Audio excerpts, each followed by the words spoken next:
Good evening all of you. तो हम लोग गैसियस स्टेट का रिवीजन कर रहे थे, जिसमें हम लोग प्रॉब्लम्स को डिस्कस कर रहे थे। तो पिछले लेक्चर में भी हम लोगों ने कुछ प्रॉब्लम्स को डिस्कस किया था। आज के लेक्चर में भी हम लोग उसी प्रॉब्लम्स को आगे कंटिन्यू करते हैं, राइट। चलिए, क्वेश्चन है आपका,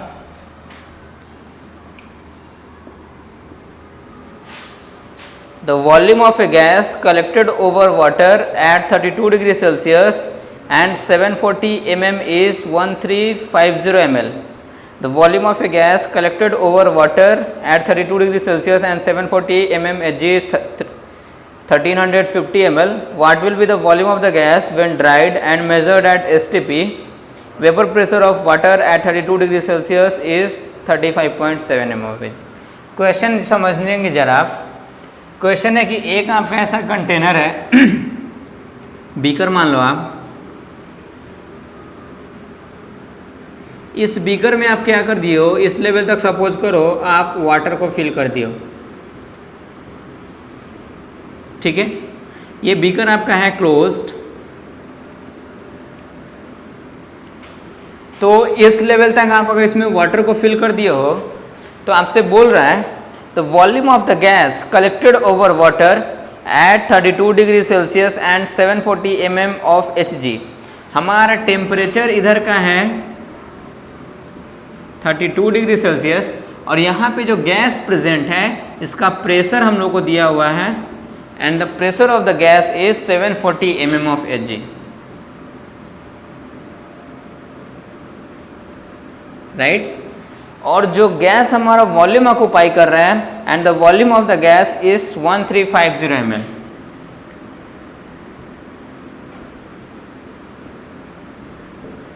ठीक है।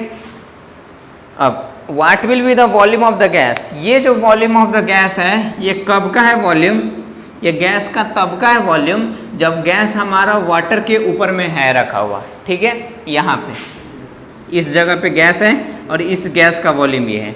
हमारे से वॉल्यूम ऑफ द गैस पूछ रहे हैं, मान लीजिए उस वॉल्यूम ऑफ द गैस हम V डैश मान लेते हैं। What will be the volume of the gas when dried, जब ये गैस को हम लोग ड्राई कर देते हैं, गैस इज ड्राइड। क्वेश्चन समझेंगे अच्छे से। Gas is dried and measured eight STP, और ये जो वॉल्यूम निकालना है हम लोग को किस कंडीशन पे निकालना है, दिस वॉल्यूम इज हम लोग को कैलकुलेट करना है बेसिकली एट STP, राइट। जरा देखिए क्वेश्चन जरा समझेंगे। कुछ नहीं है क्वेश्चन में, एक आपका बीकर है उसमें वाटर रखा हुआ है कुछ लेवल तक और उसके ऊपर गैस प्रेजेंट है हमारा। वो जो गैस है उस टाइम 32 डिग्री सेल्सियस पे रखा हुआ है, वो उस टाइम वॉल्यूम ऑक्यूपाई कर रहा है गैस 1350 ml, और उस टाइम वो गैस का प्रेशर है 740 mm of Hg, राइट। हमारे से बोल रहा है कि जब ये गैस को हम लोग ड्राई कर देंगे, सुखा देंगे, तब ये गैस कितना वॉल्यूम ऑक्यूपाई करेगा अगर वो गैस अब STP पे है, राइट।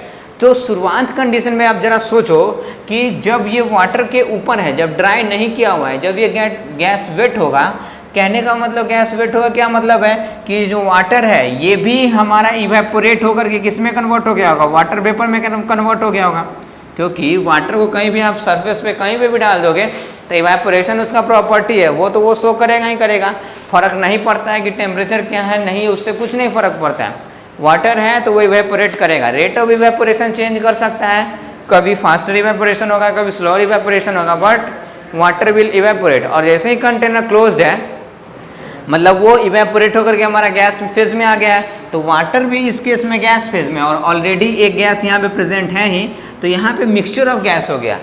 एक तो जो ये गैस हो गया सो गैस ओरिजिनल गैस है ही हमारा, साथ में हमारा H2O भी है, वाटर भी है। कौन से स्टेट में, तो basically it is in gaseous state और वेपर स्टेट, राइट, क्लियर। तो शुरुआत में हमारा यहाँ पे जब हमारा ड्राई नहीं होगा गैस तो वेट गैस होगा, कहने का मतलब वाटर वेपर भी वहाँ पे प्रेजेंट होगा, राइट, क्लियर।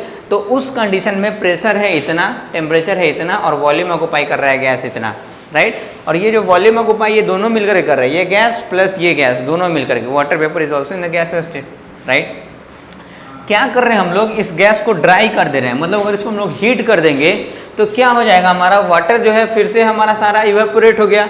तो इधर से वाटर जो इवेपोरेट होकर के यहाँ आया था या फिर ड्राई कर दिया, कहने का मतलब ये जो वाटर वाला पार्ट था हमारा इसको हम लोग रिमूव कर दिए, किसी भी तरीके से इसको हटा दिए, ओपन एटमॉस्फेयर में छोड़ दिए, सिर्फ हमारा बच गया ये ओरिजिनल गैस। तो उस गैस का वॉल्यूम कितना होगा जब हम लोग का गैस ड्राई हो गया, मतलब H2O गैसियस वाटर वेपर उसमें से रिमूव हो चुका है, और वो कंडीशन है हमारा STP पे, राइट। और इस क्वेश्चन में आपको दिया हुआ है vapour pressure of pure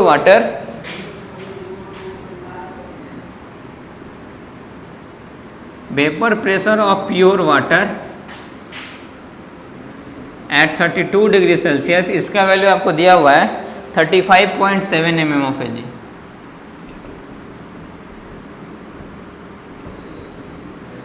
right, clear. अब जरा आप देखो वेपर प्रेशर आपको समझ में आ ही रहा होगा कि यहाँ जो वाटर है उसके वेपर के द्वारा लग रहा प्रेशर, राइट। अब देखिए इनिशियल में जब हमारा ये गैस ड्राई नहीं था, वेट था, तब यहाँ पे हमारा दोनों चीज़ प्रेजेंट था, गैस भी प्रेजेंट था और वाटर वेपर भी प्रेजेंट था।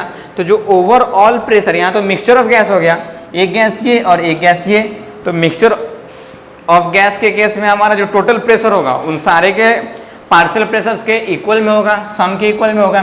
दैट मीन्स P टोटल, अगर हम लोग इनिशियल केस की बात करें तो that will be equal to the pressure of the gas plus pressure of the water vapour, right, because it is also a gas, it is also a gas. तो mixture of gas, और Dalton's law आपका mixture of gas non reactive gas के mixture के लिए applicable है। वो यही बताता है कि अगर हमारा दो या दो से ज़्यादा नॉन रिएक्टिव गैस आपस में मिक्स किया हुआ है तो ओवरऑल जो गैस का प्रेशर होगा that will be the sum of the individual partial pressure of the all the gases, right, clear. तो PT, तो यहाँ पे इस कंडीशन में टोटल प्रेशर है कितना हमारा, तो that is 740 mm of Hg, तो 740 it is equal to individual, हम लोग को गैस का प्रेशर तो मालूम नहीं है, लेकिन हाँ हम लोग को वाटर का यहाँ पे प्रेशर दिया हुआ है 32 डिग्री सेल्सियस, उसके वेपर का कितना 35.7 mm of Hg, 35.7 mm of Hg। तो यहाँ से हम लोग pressure of gas, individual gas का प्रेशर हम निकाल सकते हैं। तो गैस का individual pressure it is equal to 740 minus 35.7, इसको अगर हम लोग सॉल्व करेंगे तो 0.0 that is 0.3, it is how much, it is 9 and 95, sorry हाँ इट इज 9 एंड 954 और यहाँ पे 3 तो 0 704.3, राइट, सही है। 7 3 10 1 5 4 9 10 1 3 1 4, this much mm of Hg। ये तो हमारा गैस का प्रेशर हो गया। ये गैस का प्रेशर कब हो गया, this is the pressure of the gas when हमारा गैस हमारा इंडिविजुअल, यहाँ पे इंडिविजुअल नहीं सॉरी, इसके साथ हमारा मिक्स होकर के है तब। अब देखिए इसी गैस को हम लोग ड्राई कर दे रहे हैं, मतलब यहाँ मिक्सचर ऑफ गैस को ड्राई कर दे तो बाद में ये ऐसे भी रिमूव हो जाएगा, तो सिर्फ और सिर्फ यही गैस बच जाएगा हमारा। लेकिन उस कंडीशन में हम लोगों ने प्रेशर को भी चेंज कर दिया और क्या चीज़ कर दिया, टेम्परेचर को भी चेंज कर दिया, because at STP pressure will be our 760 mm of Hg, 180 m, and your temperature will be how much, 0 degree Celsius, that is 273 Kelvin, right। जबकि अभी अगर हम लोग टेम्परेचर को देखें तो that is 32 plus 273 that is 325 7310 305 kelvin, I think 32 ना 325, right. चलिए आई बात समझ में। तो आप जरा देखो इनिशियल में अगर अब मिक्सचर की बात नहीं करें, इंडिविजुअल इस गैस की बात करते हैं, वाटर वेपर को छोड़ करके बात करते हैं, तो इनिशियल में ये गैस का खुद का प्रेशर था 704.3 mm ऑफ Hg, सिर्फ इसकी बात कर रहा हूँ मैं। ये उस टाइम वॉल्यूम ऑक्यूपाई कर रहा था 1350 ml, अरे क्योंकि पूरे में रखा हुआ है तो टोटल वॉल्यूम ऑक्यूपाई करेगा, और उस टाइम इसका टेम्परेचर था ये। बाद में इस गैस का प्रेशर हम लोगों ने कर दिया 760 mm ऑफ Hg, टेम्परेचर भी चेंज कर दिया, वॉल्यूम हमारा निकल जाएगा, निकल नहीं जाएगा क्या।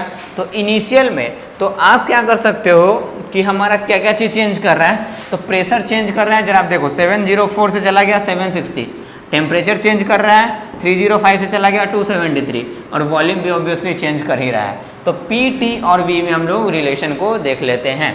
अच्छा ये जरा आप बताएं, यहाँ पे जो मोल्स ऑफ गैस होगा और जब उसको हम लोग ड्राई कर देंगे, सिर्फ मोल्स ऑफ गैस की बात कर रहा हूँ, वाटर वेपर की बात नहीं कर रहा मैं, तो अगर जो मोल्स ऑफ गैस होगा क्या वो चेंज कर जाएगा, मतलब अमाउंट ऑफ गैस, जितना गैस यहाँ पे प्रेजेंट हो गया क्या उसको ड्राई करने के बाद, उसको हम लोग सुखा देने के बाद क्या वो गैस का अमाउंट चेंज कर जाएगा? नहीं, मोल्स ऑफ गैस तो वही रहेगा, सेम ही रहेगा, जितना गैस उधर में प्रेजेंट था। सुखा देने के बाद सिर्फ ये हटाए ना हमारा, ये तो जैसे का तैसे ही रह गया, मतलब मोल्स ऑफ गैस तो हमारा कांस्टेंट हो गया।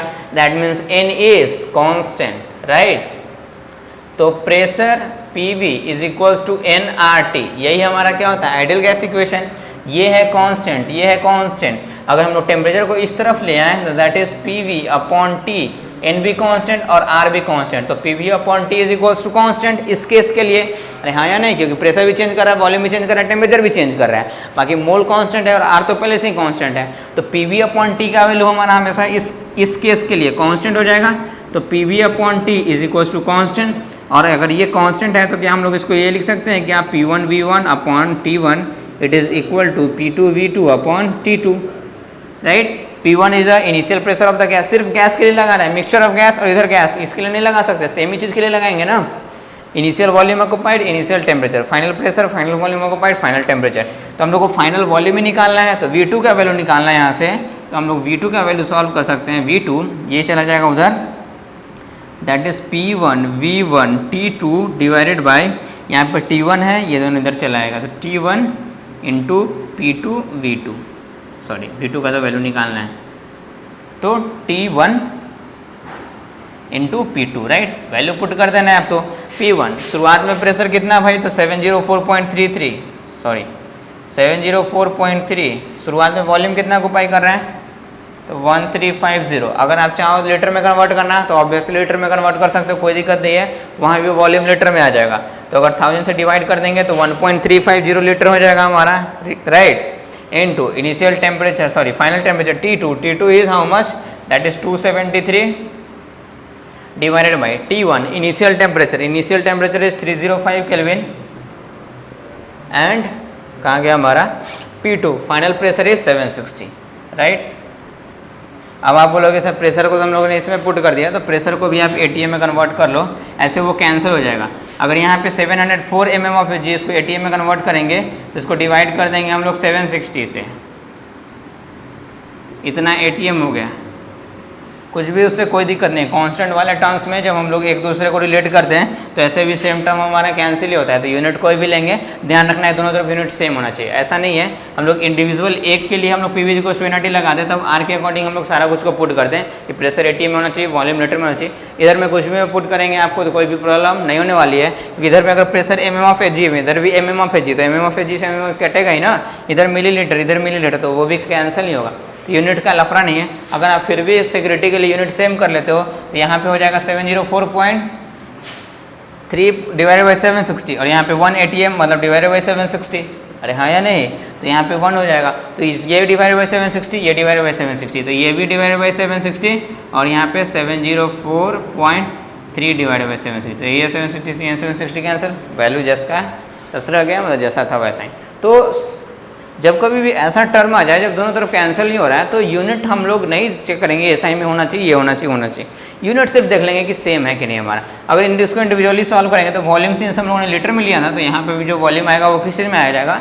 लीटर में आ जाएगा। अगर आप इसको सॉल्व करोगे तो आपका जो वॉल्यूम आ जाएगा that will B basically 1.119 litre.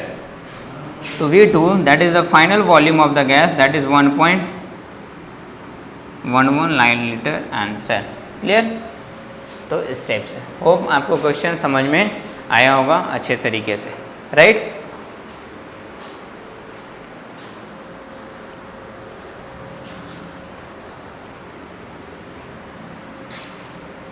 चलिए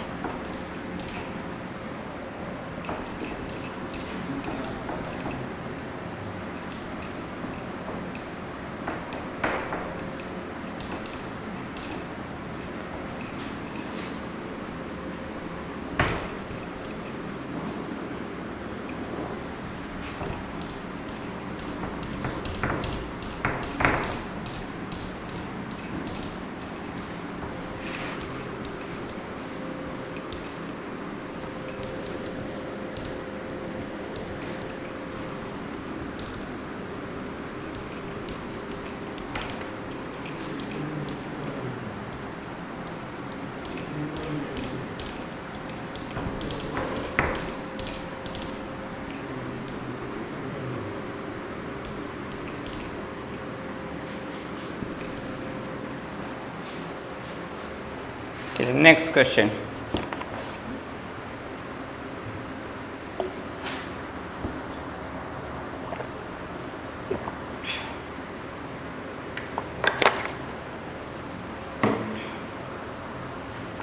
क्वेश्चन है आपका, a vessel of 2 litre capacity contains helium gas and water at 40 degree Celsius and 300 millimeter pressure.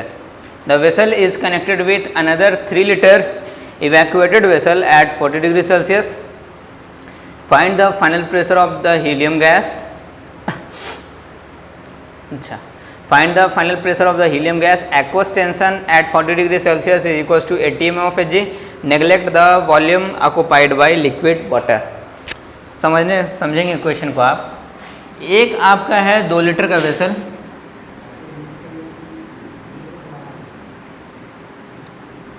This is the vessel of volume 2 litre.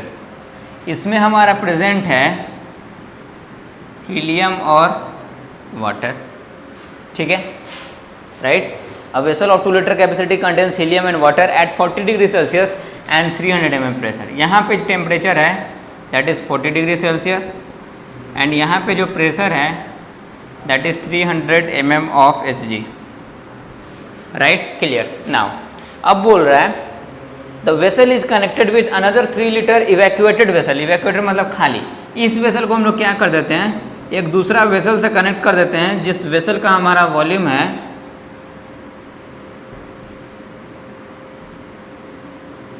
इस vessel से हम लोगों ने connect कर दिया और इस वेसल का वॉल्यूम है 3 litre.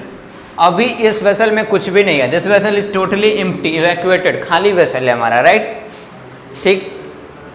Evacuated vessel eight 40 degree Celsius, temperature अभी भी हमारा 40 डिग्री सेल्सियस ही है, इसका भी सेम ही है। चलिए ठीक है, find the final pressure of the helium gas. अभी हम लोग को final pressure of the helium gas निकालना है, पी फाइनल ऑफ हीलियम, ये कितना होगा 100 निकालने को है, ठीक। दिया हुआ है आपको aqueous tension eight 40 degree Celsius 80 mm of Hg, aqueous tension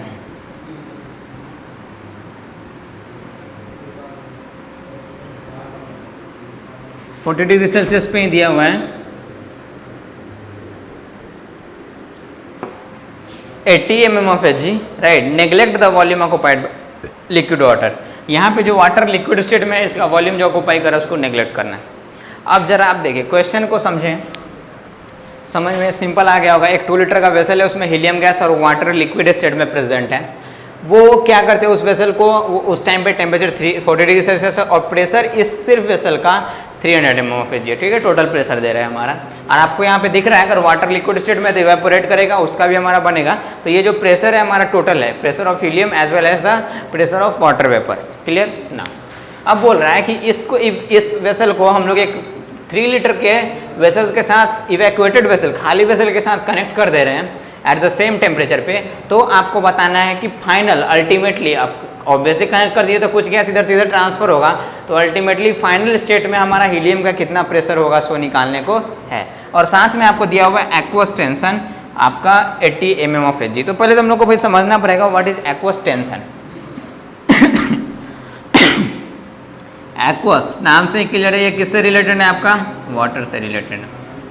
तो aqueous tension is basically the pressure, ये उतना प्रेशर है जो हमारा वाटर वेपर स्टेट में, वाटर लिक्विड स्टेट से वेपर स्टेट में कन्वर्ट हो करके हमारा प्रेशर अप्लाई कर रहा है सिंपली। तो एक्वस टेंशन मतलब हम लोग सिंपली ये समझ सकते हैं कि ये कुछ नहीं है, it is simply the vapour pressure of water. Water का वेपर प्रेशर है कि वाटर जब लिक्विड स्टेट से वेपर स्टेट में बनेगा तो उस वेपर का जो वाटर वेपर बनेगा उससे कितना प्रेशर होगा 100 है, राइट, क्लियर नाउ। सिंपल, पहले तो हम लोग इनिशियल केस में गैस का प्रेशर निकाल लेते हैं, ठीक है। और इनिशियल में वॉल्यूम वो कितना ऑक्युपाई कर रहा है, 2 लीटर ऑक्युपाई कर रहा है।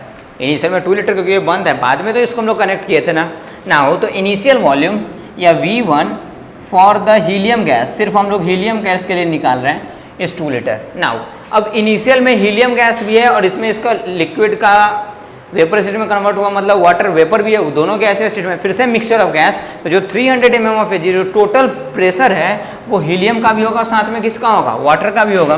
तो हम लोग PT जो इसको हम लोग लिख सकते हैं, this is the pressure due to basically helium plus pressure due to H2O that is in gaseous state, vapour state. तो अगर हम लोग सिर्फ और सिर्फ हीलियम के द्वारा प्रेशर निकाले that will be equal to the total pressure minus pressure of water that is water vapour in gaseous state, right. Any confusion नहीं होनी चाहिए। अब ना total pressure is given how much 300 mm of Hg and water के द्वारा जो pressure लग रहा है सो उसके वेपर के द्वारा that is given vapour pressure that is aqueous tension कितना दिया हुआ है 80 mm ऑफ Hg।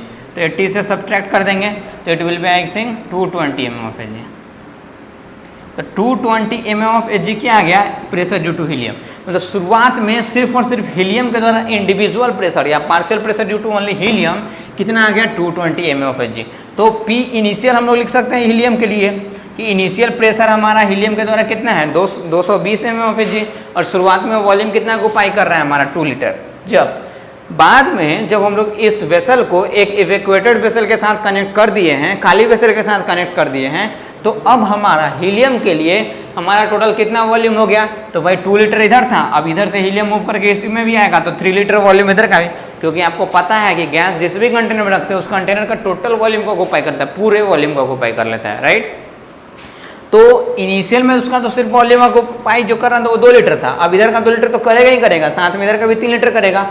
तो फाइनल वॉल्यूम अगर हम लोग लिखना चाहें हीलियम के लिए तो V final will be totally 5 litre, 2 litre plus 3 litre, और P फाइनल हम लोग को निकालना है कि फाइनल प्रेशर होगा कितना, राइट। टेम्परेचर हमारा सेम है, P is changing, V is changing, T is same, helium gas तो सेम ही है तो mole is constant and R is constant. तो PV इज इक्वल्स टू होता है क्या है भाई तो nRT, ये कांस्टेंट और ये कांस्टेंट, टेम्परेचर चेंज नहीं कर रहा है, that means PV is equals to constant. And जैसे ही PV is equals to constant तो लिख सकते हैं फिर से P1 V1 it is equal to P2 V2, right. हम लोग को फाइनल प्रेशर निकालना है तो P2 का वैल्यू निकालना है that is P1 V1 divided by V2 that is P1 का वैल्यू कितना। आप फिर से बोलोगे सर यूनिट फिर से हम लोग सब सेम है, कैंसिल नहीं होगा।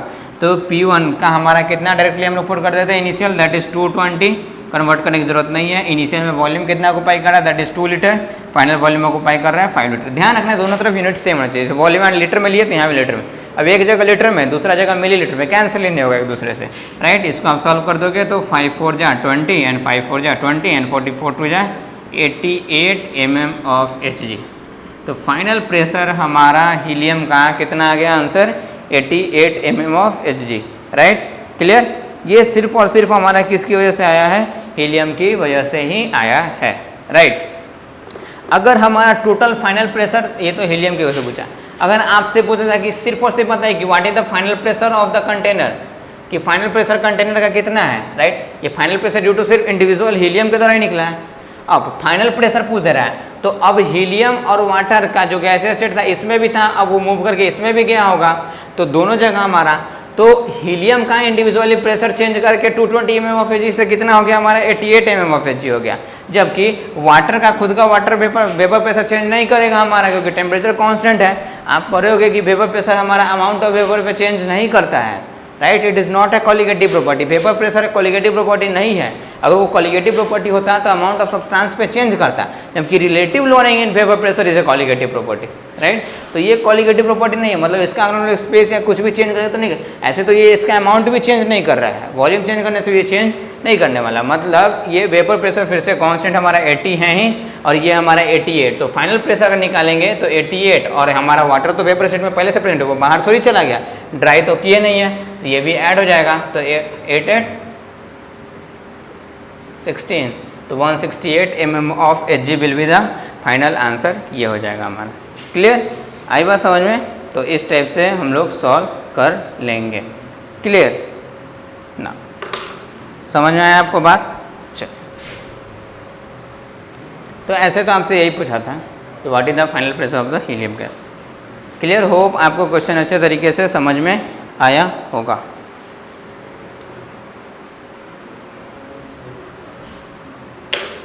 चलिए नेक्स्ट प्रॉब्लम की तरफ हम लोग प्रोसीड करते हैं।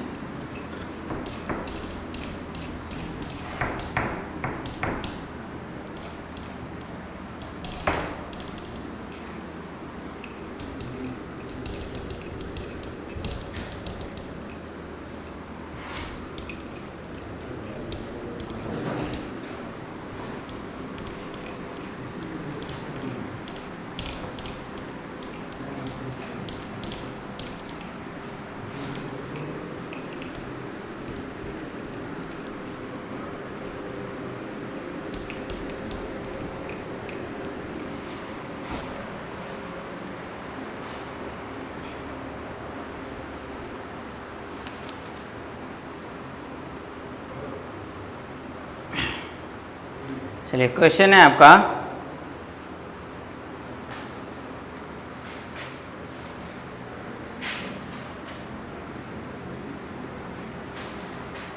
the rate of diffusion of methane at a given temperature is twice that of a gas X.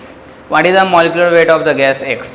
देखिए, एक हमारा कोई गैस है X और एक हमारा दूसरा गैस है methane, that is CH4. Question में आपको बोल रहा है, अकॉर्डिंग टू क्वेश्चन में बोल रहा है rate of diffusion of methane, R small R से डिनोट कर रहे हैं, rate of diffusion of methane at a given temperature is twice that of gas X और rate of diffusion of X, तो इसका दोगुना है हमारा मीथेन का रेट ऑफ डिफ्यूजन. तो आपसे पूछ रहा है कि what is the molecular wait या फिर molecular mass of the gas X, ये कितना होगा. सो ठीक है, तो ग्राहम्स लॉ ऑफ डिफ्यूजन में आपको बताया था कि जो रेट होता है ऑफ टू गैसेस, तो R1 upon R2 it is always equal to under root उसके मॉलिक्यूलर मास के इन्वर्सली प्रोपोर्शनल होता है, that is molecular weight of 2 divided by molecular weight of 1, यही होता है.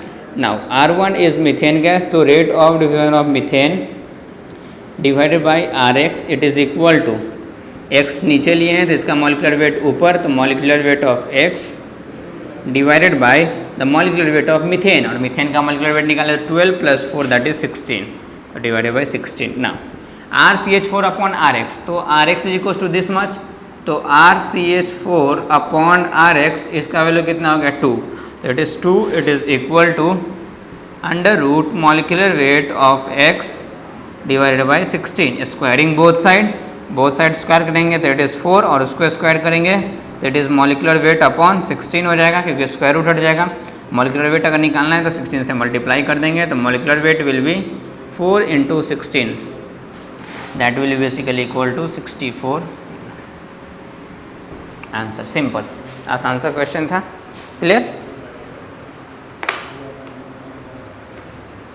क्लियर समझ में आई बात आपको? आई होप आ गई होगी.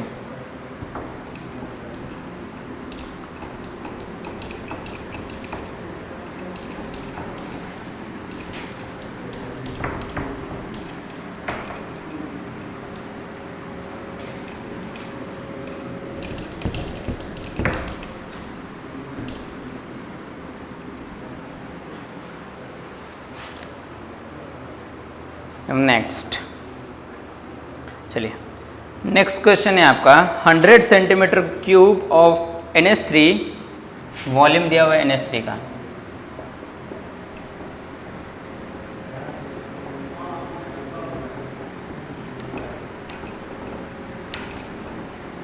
Centimetre cube of NH3 diffuses through a pin hole in 32.5 second.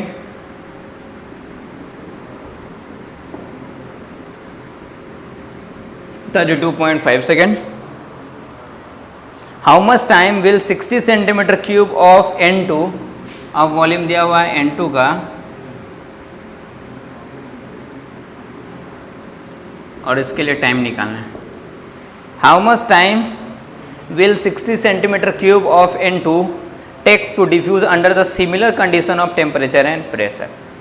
Question बोल रहा है कि 100 सेंटीमीटर क्यूब NH3 एक पिन होल, एक छोटा सा एक होल है, उससे 32.5 सेकेंड में डिफ्यूज़ कर जा रहा है, स्केप कर जा रहा है. डिफ्यूज़ मतलब स्केप नहीं, मिक्स कर जा रहा है. और तो बताओ आपकी 60 सेंटीमीटर क्यूब N2 कितना टाइम में डिफ्यूज़ करेगा, जब टेम्परेचर और प्रेशर वही पुराने वाले के टाइम उतना ही है, वो चेंज नहीं कर रहा है. राइट, तो अब हम लोग इन दोनों के लिए रेट का एक्सप्रेशन लिख सकते हैं. अगर एक रेट का एक्सप्रेशन मॉलिक्यूलर मास के टर्म्स में लिखें तो rate of diffusion of NH3 divided by rate of diffusion of N2 according to Graham's law it is equal to the molecular weight of N2 divided by the molecular weight of NH3. होगा नहीं होगा? होगा भाई.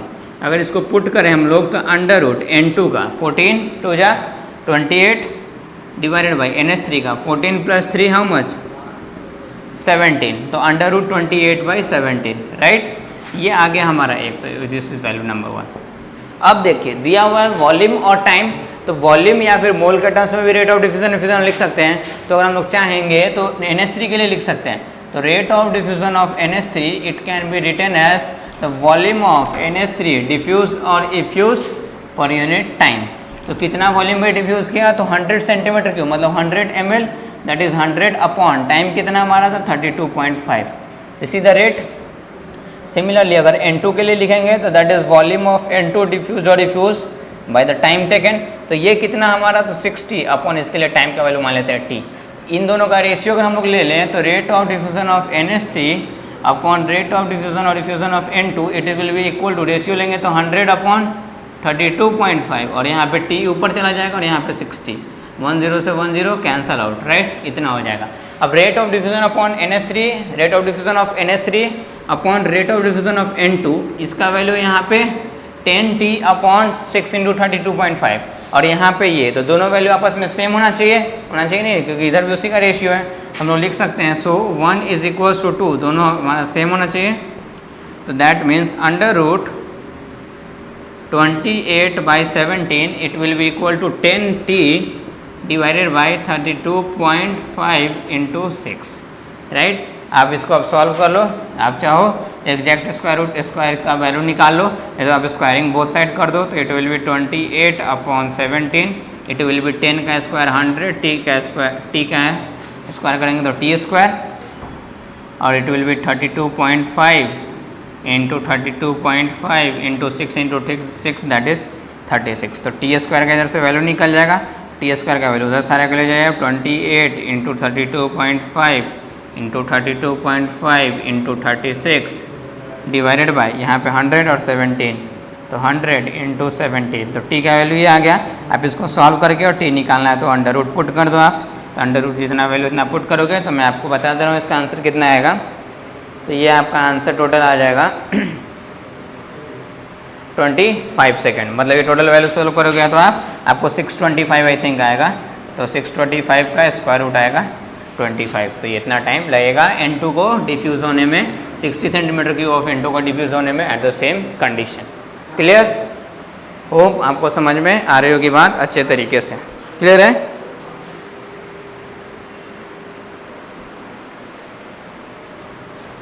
चलिए next problem.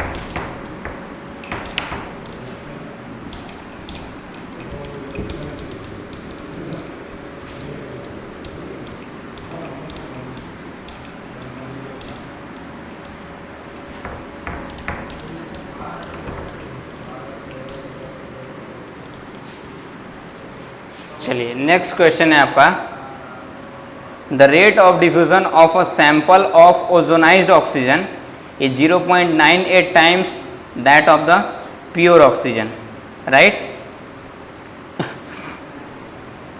हाँ, find the percentage by volume of ozone, हम लोग को परसेंटेज बाय वॉल्यूम निकालना है ओजोन का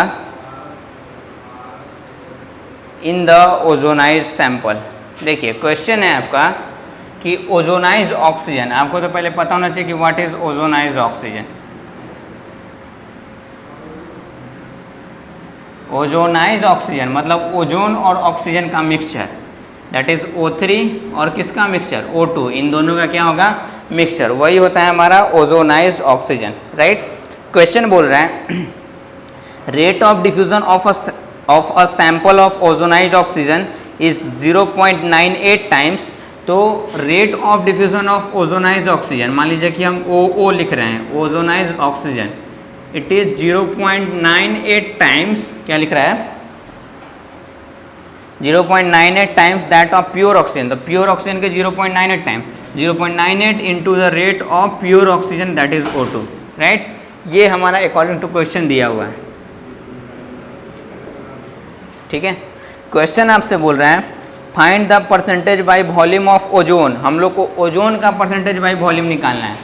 तो परसेंटेज बाय वॉल्यूम, परसेंटेज और वो भी बाय वॉल्यूम निकालना है। ऑफ किसका, ओजोन का, कि O3 ये होगा कितना, ये होगा कितना, हम लोग को ये निकालने को है, what is the percentage by mixture, percentage by volume of ozone in the ozonise sample, मतलब इस सैंपल में परसेंटेज बाय वॉल्यूम, मतलब परसेंटेज ओजोन का निकालना है बाय वॉल्यूम, मतलब percentage volume by volume of ozone. अब जरा देखो ये क्वेश्चन सॉल्व होगा कैसे, समझ में आया बात, कि ओजोन और ऑक्सीजन का एक सैंपल आपके पास पड़ा हुआ है और क्वेश्चन में आपको दिया हुआ है कि वो जो सैंपल है उसका रेट ऑफ डिफ्यूजन या इफ्यूजन जो भी हो वो 0.98 टाइम्स किससे फास्टर है, हमारा ऑक्सीजन से फास्टर है, ठीक है। तो आपसे क्वेश्चन में ये बोल रहा है कि आप बताओ कि वो जो सैंपल हम लोग ने लिया है ओजोनाइड ऑक्सीजन का, उसमें ओजोन का कितना परसेंटेज प्रेजेंट है बाय वॉल्यूम, राइट। अब देखिए पहले तो हम इन दोनों को रेशियो निकाल लेते हैं कि हमारा क्या रेशियो होगा। अगर हम लोग ग्राहम्स लॉ के थ्रू चलें तो rate of diffusion of ozonised oxygen divided by rate of diffusion और डिफ्यूजन ऑफ O2, अगर हम लोग चलेंगे ग्राहम्स लॉ से मास के टर्म्स में, मॉलिक्यूलर मास के टर्म्स में, तो ये होता है इनवर्सली प्रोपोर्शनल, तो it will be the equal to the molecular mass of O2 divided by the molecular mass of ozonised oxygen, and ozonised oxygen is a mixture of two gases, ozone and oxygen gas, मतलब ये molecular mass किसका हो गया, basically mixture का हो गया, नहीं हो गया, मॉलिक्यूलर मास मिक्सचर का हो गया। ROO मतलब R of mixture, rate of mixture ये इतना है, तो अगर हम लोग यहाँ से निकालना चाहें R मिक्सचर अपॉन RO2 तो ये हमारा मल्टीप्लिकेशन डिवीजन, तो ये वैल्यू आ गया 0.98, तो इसका वैल्यू 0.98, तो पुट कर सकते हैं हम लोग यहाँ पे, तो 0.98 it is equal to under root molecular weight, अगर O2 का लिखें तो 16 टू या 32 डिवाइडेड इसका मॉलिक्यूलर वेट हम लोग कुछ भी मान लेते हैं, MW ही मान लेते हैं मिक्सचर का, ये हमेशा ध्यान रखना है मिक्सचर का निकल रहा है, राइट। स्क्वायर करेंगे बोथ साइड तो it will be 0.98 into 0.98 it is equal to 32 divided by molecular weight को इस तरफ, बाकियों को उस तरफ, तो मॉलिक्यूलर वेट इसको इस तरफ और इसको इस तरफ, it will be equal to 32 divided by 0.98 into 0.9। ये मॉलिक्यूलर वेट किसका आ गया भाई, तो ये मिक्सचर का आ गया मॉलिक्यूलर वेट, राइट। अब जरा आप देखो ये मिक्सचर का मॉलिक्यूलर वेट आ गया। अब मिक्सचर का मॉलिक्यूलर वेट अगर आप पढ़े होगे मूल कॉन्सेप्ट में, तो हम लोग मिक्सचर का मॉलिक्यूलर वेट का काफ़ी सारा फॉर्मूला लिखते हैं। जैसे अगर कोई सैंपल है या सिंपल सा चीज़ देखिए, अगर मान लीजिए कि ये हमारा एक कंटेनर है, इसमें दो चीज़ प्रेजेंट है, A और B दोनों हमारे प्रेजेंट है, ठीक है।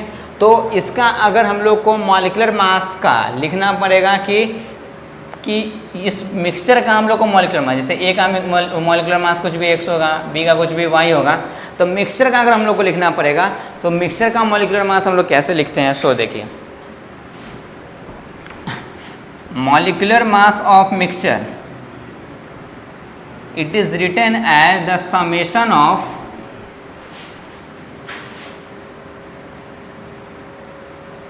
मोल percent multiplied by the molecular weight, ठीक। किसी भी, हाँ परसेंटेज के टर्म्स में ले लिए तो डिवाइडेड बाय 100 ना, समझेंगे जरा बात। किसी भी मिक्सचर का अगर हम लोग को मॉलिक्यूलर मास निकालना है, तो अगर मान लीजिए उसमें दो कंपोनेंट हैं, तो इंडिविजुअल जो उसका मॉलिक्यूलर वेट होगा उसको उसके मोल के परसेंटेज से मल्टीप्लाई करेंगे कि कितना परसेंट वहाँ पे वो प्रेजेंट है अकॉर्डिंग टू मोल। तो अगर मान लीजिए कि 5% है प्रेजेंट, तो 5 इंटू इसका मॉलिक्यूलर मास x समेसन, मतलब प्लस अगर इसका मान लीजिए तो 5% इसका प्रेजेंट है, तो दो ही प्रेजेंट है, इसका 95% होगा, तो 95 इंटू इसका molecular weight y divided by 100, right, clear. जरा आप ध्यान से देखें, यहाँ पे हम लोग को मोल परसेंट का काम नहीं है, यहाँ पे किसका परसेंट का काम है, परसेंटेज बाई वॉल्यूम का काम है।